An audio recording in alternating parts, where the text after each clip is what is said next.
Welcome back, everyone. This is your host, Connor Firmender, co-founder and CEO of Fieldr. We appreciate you joining us on this morning, afternoon, or evening, whenever you happen to be listening to our podcast. We're coming back with you for episode 11, A Future for Students, with a very special guest of ours. We'll dive into her background and the relationship at Fieldr and what she's got going on here in Lee County. We're very excited to discuss that and to dig deep into really the new normal for what it's going to look like for students, not just for college students, but essentially, K through 12 high school students, the emerging talent as they are, going to be graduating high school. And, honestly, for those, if they're even going to be going to college this upcoming semester. So we're going to be talking a lot about that. We're going to be discussing the transition to e-learning. As we know, the whole spring semester has been pretty complicated for all the school systems trying to get everything moved to online, moved to e-learning. And so we're going to kind of, discuss some thoughts about whether or not we think the fall semester is going to involve a lot of that e-learning, or if it's going to be a lot more just if everyone's going to be brought back onto campus. So without further ado, Kelly Thawley is an experienced career specialist with a demonstrated history of working in the education management industry. She is skilled in nonprofit organizations, coaching, classroom management, FAFSA, career exploration advising, and lesson planning. Kelly is a strong educational professional with a Bachelor of Arts focused on education and teaching from Muskingum University. I hope I pronounced that correctly. Yes, yeah. Currently, Kelly primarily serves as the career specialist for the school district of Lee County, which I kind of mentioned before, but we're going to really dive into today what her role is over at the county and our relationship with Fieldr. So, Kelly, it's an absolute pleasure to have you on today's episode. I appreciate you joining us. Thank you so much for having me. Yeah, no, absolutely. So, before we kind of dive into some of the stuff I want to review relevant to what the focus is on, I'm just, I think all of our listeners are just super curious from your perspective. You've been in the trenches, with school districts, you've been back and forth, probably being, bouncing off walls of different decisions and thoughts and being approved, not approved, this and that. Just fill us in, what has been the recent experience like, throughout, I guess it's really would have been a lot of quarter one, but really heavily into quarter two. Just what's it just generally been like over in the district? Yeah, so we left the second week of March. We all left thinking we were going on spring break and found out that we were not going back into the classrooms or into our offices. So we very quickly had to launch into distance learning.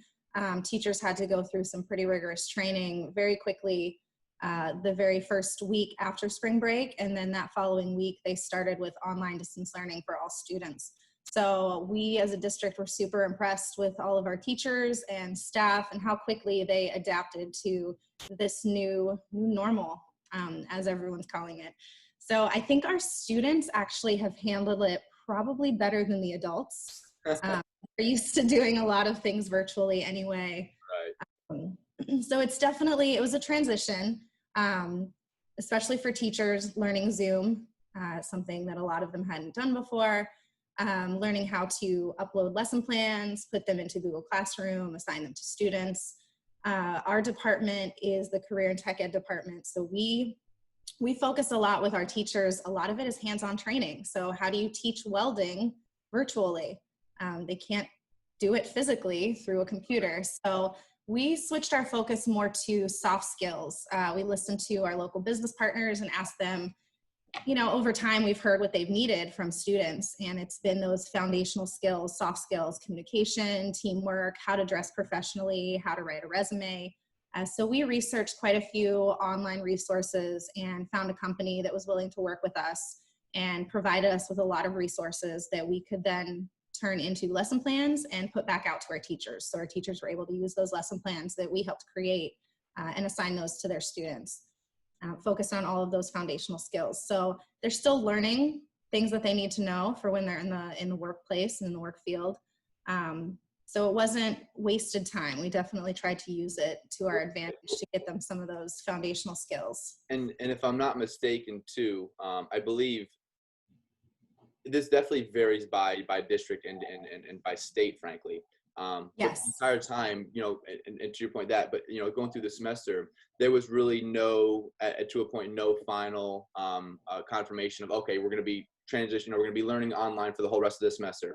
But I guess what I'm getting at is like about halfway through, like it was just kind of like, we might come back to campus, we might not come back to campus. So it was like up in the air a lot of times, which I'm sure made it really difficult to be, to decide, okay, how much of this needs to be made online? How much can we still rely that they'll be brought back onto campus? So that's what I feel like I would remember when we were kind of going through the process, trying to figure it out. And even the faculty didn't really quite know. Yeah, it was a lot of, oh, let's see what happens on this date, and having deadlines to make decisions, and then those deadlines getting pushed back. A lot of our mandates also come from the Department of Ed. So before our district could even make any decisions, we had to wait until we heard from the Department of Education. Gotcha. And at this point, I mean, we're recording here. It's the 29th today, or 28th or 29. I believe this episode is going to be coming out in 2 weeks, by the second week of June. So by the time this is coming out and everyone's going to be listening to this, school will be over, correct? Spring terms. Correct. Right around the and I believe next Thursday is the last day for students, and then Friday is the last day for teachers. Okay. Yeah. So by the time everyone's listening to this right now, school will be over. So with that said, then what's the summer look like for all the students? I mean, normally, obviously, this is where now it really differentiates between college students. They do have a lot of classes. Some colleges are required to have summer classes. So I'm sure a lot of those higher ed students will be dealing with, I'm sure, all e-learning right now. I'm sure they're not going to be bringing anyone back onto college campuses for the summer. But in regards to the K through 12 and specifically high school students, what does their summer look like? So the district is still offering, they always offer summer learning opportunities. They're still doing that, but it is all virtual, and it is mostly focused, from what I've heard, on core subjects. So it's language arts, reading, math. So these kind of extra courses, the CTE courses, aren't technically going to be offered over the summer, but they will be offering virtual school based on core curriculum. Okay, and then how about relevant to the internship program? I know a lot of districts, and I know specifically with the Lee County School District, right, you have that formal summer internship program where a handful of the students within your CTE, all the different courses and classes, need to get an internship. Any sort of gauge on what that looks like? So that was our plan, to start that this summer, and based on current situations and conversations with the Department of Education, we didn't feel as a district, the leadership in our district decided that we are not requiring our students to, it affects the OJT as well right now. So students that are doing on-the-job training, and in those courses, starting back when all of this started, we switched over from requiring actual physical hours of work time to them recording their coursework hours. So we can't require them to physically show up to a job, especially when their health could possibly be in question. Right. We've heard from district leadership that that's continuing throughout the summer. Okay. No, sure. So if students have opportunities that they have found on their own, right, they're welcome to pursue those opportunities. However, it will not be anything mandated or kind of organized through. Facilitate another synonymic where facilitated, right, by the district, right? No, I get that for sure. I get that for sure. We're doing a lot of market research right now as we speak. I was telling you this the other day, actually, reaching out to all different employers, trying to identify what does the rest of 2020 even look like for the employers. Is anything available? If it's available, will it be all online? Are you looking to bring people back in the office? Maybe, honestly, to my surprise, my personal opinion, we've had a handful of actually employers respond that they are really looking to find people who they can bring back into the office. So much of their, current staff is preferring and wants to stay remote that they're now lacking in having enough who want to be back in the office. And so we're just seeing so many different kinds of scenarios of who's hiring, who's not hiring. So totally understandable of why it's just not right to have that responsibility or just to put that right now on you as district admin to be kind of putting in that pressure onto the employers. So that makes all the sense. That makes all the sense. Yeah, it was definitely, we had to look at both sides. We had to look at the side and their health and wellness, and also what does businesses need, and a lot of the businesses in the beginning, and some probably even now, were in survival mode, trying to keep on their own employees, not necessarily having extra funds to be paying interns. This is where I really see emerging talent, standing out, is to our point.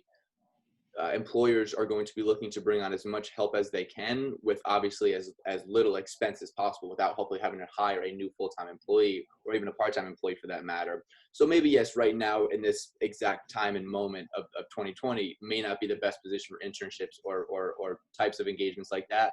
But I think right around the corner, employers will turn to emerging talent who are willing to look for that experience without needing to get paid. They don't have that requirement. I need that salary. I need to have X amount of hours X amount of dollars per hour, like maybe a recent graduate or a little bit somebody older would, somebody more of a veteran employee.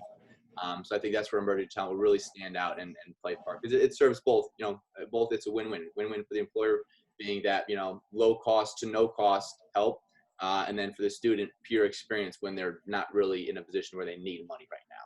Some, of course, Exactly. of course, some do, but a lot of them, whether it's curriculum or whether it's just experience, turn to that help. And Yeah, but I think it's definitely going to be an opportunity coming up yeah, for students to take advantage of the current situation and the technical skills and technology skills that they have versus someone who may be older in the workforce. exactly. Honestly, even like volunteering too.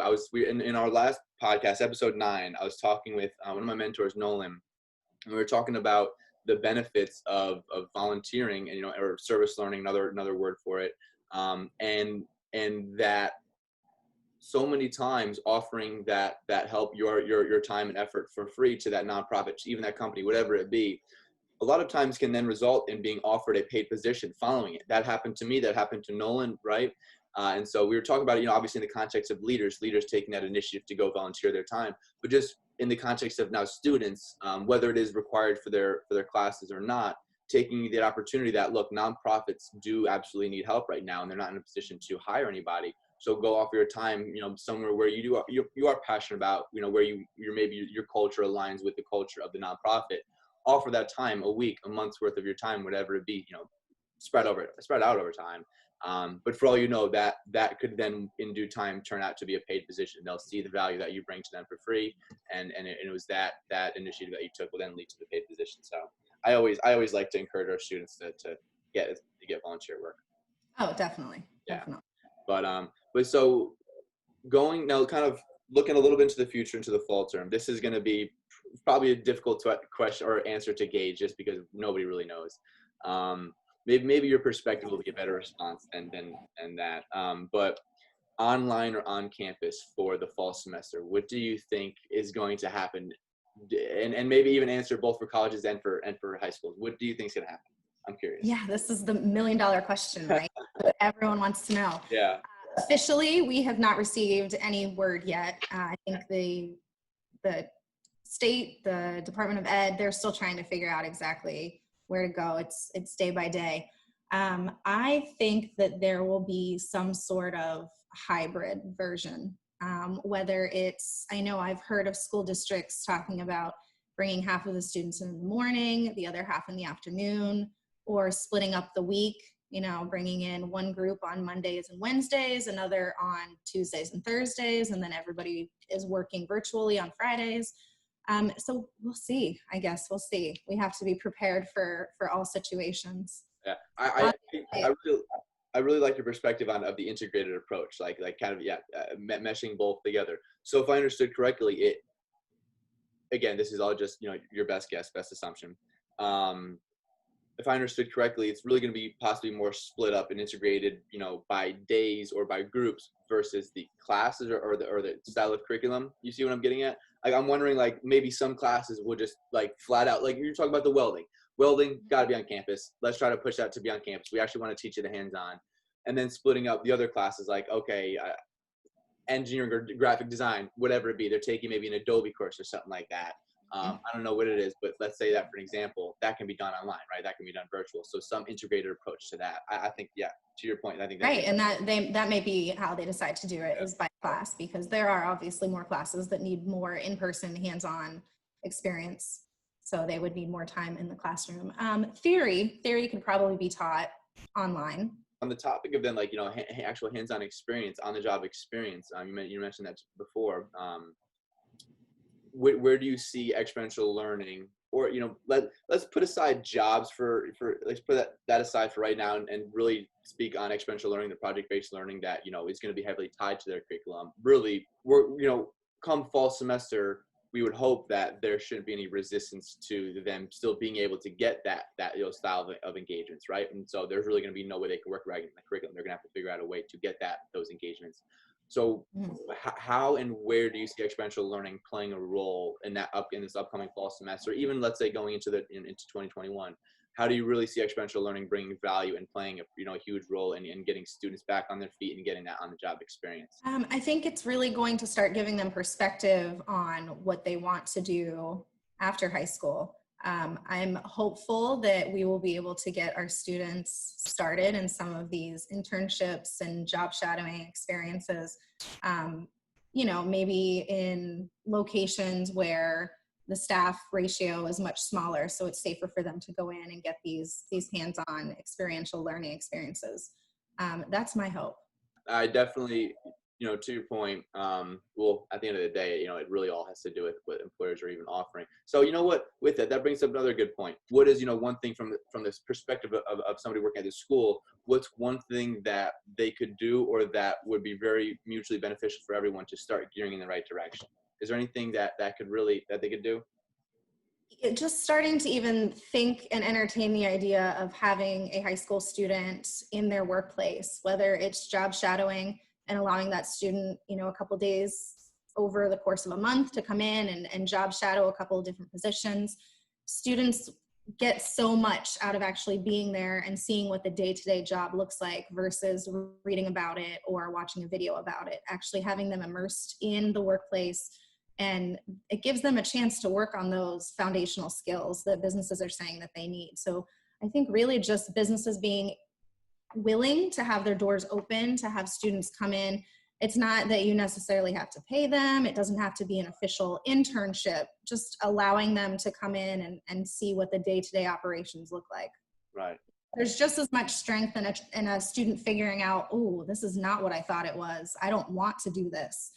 As there is in them figuring out exactly what their passion is and what they want to do. Absolutely. You just brought up a really good point.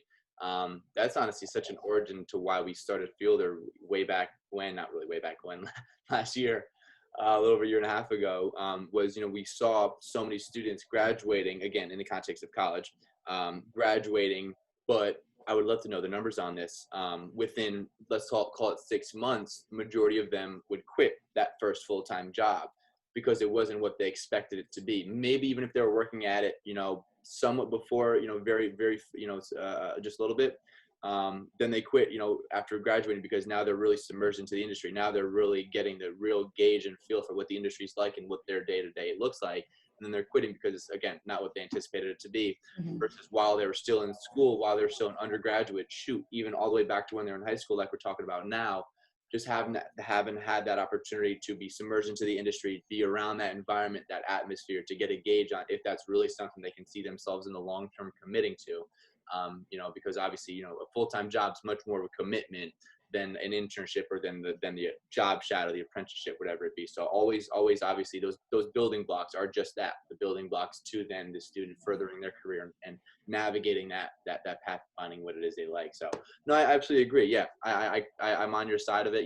Encouraging all the employers just to entertain the idea. I like how you put that. Entertain the idea of welcoming emerging talent. It doesn't have to be for a paid position, but bringing them in, knowing that at the end of the day, it's going to serve a benefit for both parties. That, okay, when that student does get the experience in 6 months, whatever it be, they're graduated, they have the experience, business, they're now, because they got that help, because they brought that extra hands onto the project, whatever it be, they were able to move forward. They were able to, continuously, collect some more revenue. They're able to get into a better position where now they can pay a new employee. Who are they going to turn to? That student who had been offering their help, who had learned and who had gotten a feel for the atmosphere, right? And so it works both ways. And so in that kind of sense, it's a long-term game.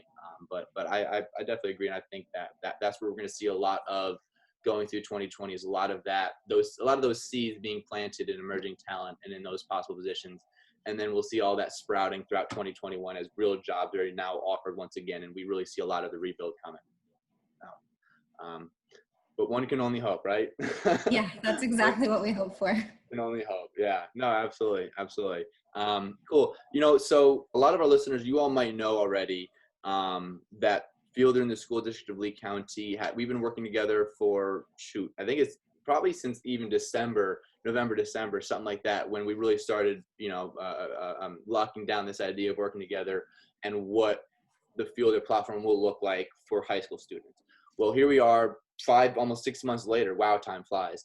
Like 5 months later, and we have pretty much put it together. We, after a bunch of meetings, after back and forth between Kelly, between Rita over also at the school district, between their career and tech education department, and then over here at Fieldr, we have been back and forth, and we've been putting together a scope for what will be Lee County School District's high school portal. So I'm going to let Kelly kind of like take it away from here. But yeah, so go ahead, Kelly, and tell all of our listeners what we have going on with our partnership. So I was hired in November as the first career specialist at the district level, and this was one of my big projects that they came to me with. They want to start internships, and to do that, we need a way to first market it and get the businesses involved, get the students involved, and to be able to have the teachers going in to just kind of oversee all of those matches, the students with the businesses. So when I heard about Fieldr, it was perfect. It sounded like this is the exact platform that we need to be able to incorporate internships into our school district. And it makes sense just to start everything from the beginning and work our way through it. So we are super excited about this partnership and being able to have businesses, here's the perfect time. It's all virtual. Businesses can go in, they can create their profile. Students go in, create their profile, it matches them up, and teachers can keep track and kind of oversee that whole process. Yeah. And as a district, we'll have access to also oversee. We'll be approving all of the businesses. We'll make sure I know, Connor, you and I have worked together to make sure that it's very secure, very private for our students. So we definitely understand that some of these students will be, under 18. So we just want to make sure that we're protecting their privacy and doing what we need to do as a district to protect our students. Yep. No, absolutely. A lot of great points there. And I mean, so much of what we talked about in this podcast episode is so relevant to what now we're going to be doing for all of our students here in Lee County. The ability to work virtually, the ability to locate, apply to, and engage in internships, project-based learning, work-based learning, apprenticeships, co-ops, all of those building blocks that come well before the full-time job. These students now will have so much ability to connect with our local community, our local employers here in Southwest Florida, here in Lee County. Not just land those positions, but, of course, track, log them, and all relevant to their course curriculum. It's going to be such a phenomenal and streamlined platform to facilitate all that connection, all that communication between the district, like Kelly was mentioning, administrative, all admin will be able to have access to it, and will be able to view all the different activity that goes on in the platform. Employers, Kelly mentioned the district will be approving any employers that do need to, that want to be posting inside the platform. So a lot of our messaging, a lot of our different newsletters and press releases will elaborate on that and how that works. But again, offering the ability for our local employers here in Lee County and Southwest Florida to be able to access this Lee County portal, this exclusive Lee County portal for all their emerging talent. It's such a win-win-win, opportunity for all of our students. So we're really excited that it's going to, we're launching it now. This is essentially, pretty much the official launch of it. We have newsletters coming out. We have press releases coming out. You can see all this information, I'm sure, all over variety of every social media platform, every media outlet, right? We're getting it in Business Observer, Gulf Shore, every different source. So you can definitely find tons of information on it there. Please keep on, reach out to us, obviously, as our customer support team. I know, Kelly's email, their doors are open, to start discussing all the different employer partnerships and how that's going to, work and move forward throughout the rest of the year. So yeah, no, we're super excited and really happy that with everything going on right now, it looks like, we're confident it's going to bring a lot of value to the table. It's going to be a big game changer for that virtual engagement, virtual experience, and making sure that students are still going to get those opportunities. We're going to find them one way or another, whether they're paid, unpaid. It's all going to, all relevant to their course curriculum, all relevant to their needs in school. So we're very excited, very honored, and full of gratitude that the school district of Lee County, reached out to us, 6 months ago, and now here we are 6 months later with a tangible piece of software that is going to change the way students find jobs and stuff. So we're really excited. It's super, super Yeah. exciting. This is, big goal is helping students figure out exactly what they want to do with their life and what they want their career to be, what their passions are, what their skills are. Absolutely. And Kelly, you and I, that's where we really have a lot of commonalities and where we share a lot of our passions, is seeing the growth and opportunity lie within students, right? Seeing what we're able to do for the students, right? So, to exemplify that, I'm looking over right here. I don't know if you can see kind of on my camera. You know what? This is a good opportunity to explain what all the colorful pieces of paper are behind me. For any listener who's watched, our podcast recordings, and I'm like, they always want to know, like, what are these little colorful things behind me? So, Kelly, maybe you've heard of this organization called Leadership. Leadership, they're a nonprofit. They're based in Illinois. They have something called Leadership Institute, which is a 4 or 6 week leadership development training, specified for, I believe, for college students right now, for college campuses. They're all over the country. Well, FGCU had a leadership chapter. So it was like 30 FGCU students. We took them up to Lake Placid, a couple hours away up in here in Florida. And we did a leadership training. And the point I'm getting at is, at the end of the trip, all the students wrote, these little, letters it was called airmail, I think. It was all anonymous, wrote all these letters. But it was one of the opportunities, one of the experiences that I had on the mentor side of things, on the facilitator side of things, where I as they were leaving, I looked to all the other faculty and I'm like, y'all, like like my heart is so full right now. Like, I'm so full of gratitude, like just having seen the smiles and like the students recognize their visions throughout the week, seeing them like just seeing their eyes light up when like we're going through an activity and it's like, oh my gosh, like that is what I want to do. Like, that's my passion. This is like, it's that aha moment. It's like that aha, exactly. It's that aha moment. And I quickly realized that, I needed to hold on to that, for as long as I could. And it's like, that's what I'm really passionate about. And so that's where we share so many commonalities, is seeing the growth in students and seeing what when they recognize their vision, their mission, and when they take the next steps forward. So that behind the surface of software, behind the surface of business and everything, at the end of the day, that's exactly why we do this. And that's that's really the end goal, is through what we're offering to students now, to see all those steps forward, all the students reach their goals, find their opportunities, find their passions, identify their interests, and just be game changers. Definitely. Well, cool. Well, we're kind of nearing our end here, so to wrap it up, Kelly, we always like to just put you in the kind of in the hot seat. What's going on in the world of Kelly, and where can our listeners find you if they want to want to learn anything more about the district, about about the launch of this? Where can they find you and what you have going on? Yeah, the school district has a website, and within that website, we have the Career and Tech Ed department. We are under the Adults and Career Education department, so you can find us there online. What else do I have going on? Oh my gosh, I feel like it slowed for a couple weeks, and now things are starting to get crazy again. So it's been fun working from home and having my 5-year-old here with me part of the time, but I also realize that I really thrive on being able to compartmentalize. So having to mix like the professional and the mommy gets a little, it's a struggle sometimes. But it's fun. It's been fun to see his growth. And it's been a learning experience to try to figure out some time management for myself. Other big programs that we're working on, we are renovating a school bus into a career exploration lab for elementary students. So we've tried to do the career and tech ed at the high school level. We've kind of got that going. Now we're starting the internships. At the middle school level, we are doing career exploration in specific career planning classes. So it is facilitated through U.S. history or civics, and it's all part of House Bill 7071 that now requires middle school students to have at least done some sort of career exploration before they're able to go into 9th grade. So they at least have an idea of what they want to do.